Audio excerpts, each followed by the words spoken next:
Now, why am I telling you this story at all? I'm telling you because many of us in our walk with Christ, we are miserable in it. It just is what it is. We're miserable. We are not enjoying the fruits of the Spirit.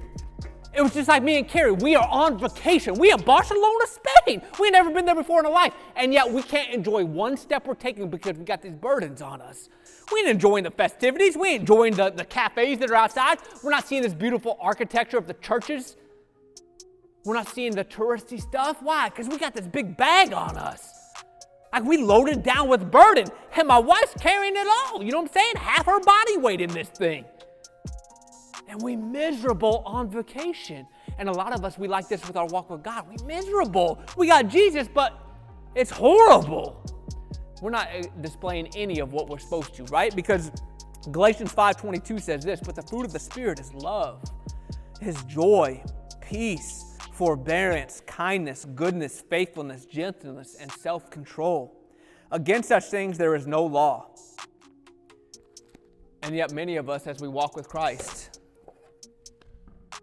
we see none of this. Peace? We don't know what peace is. We're in so much distress. We got so much anxiety. We wake up with fear. We go to bed with fear. And we're miserable even though we're supposed to be free in Jesus. What's the problem? I'm going to argue the problem is we shouldering too much.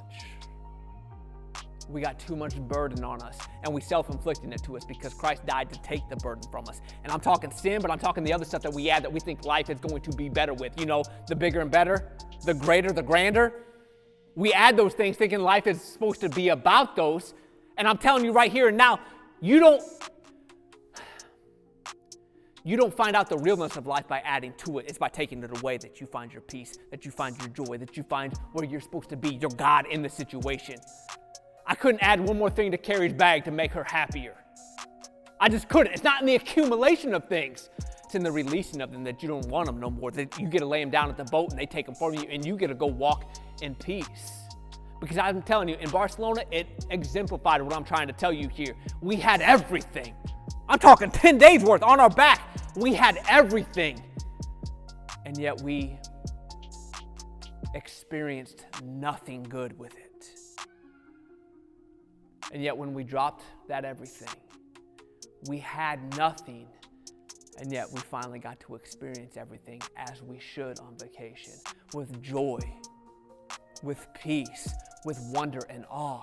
And tell me that's not what we're looking for in this life with Christ. Tell me we're not each wanting this kind of relationship to walk through life as such. And yet most of us, we walking through, and I'm telling you the truth of it because I go to churches and they preach a sermon on letting your baggage down, and you're talking about 60, 70, 80-year-olds reacting to it when they should have left them things down there 50 years ago, and yet they come pick them back up. I'm telling you the God's honest truth. Once we drop them bags, we never put them back on. Now, while that vacation was happening, they stayed in the room. We never, at a port of call, we never went to our rooms, grabbed it, and put it back on to go see the city like that. No, my man. We left everything, and we went and enjoyed everything. We had nothing, and yet we had the ability to experience everything.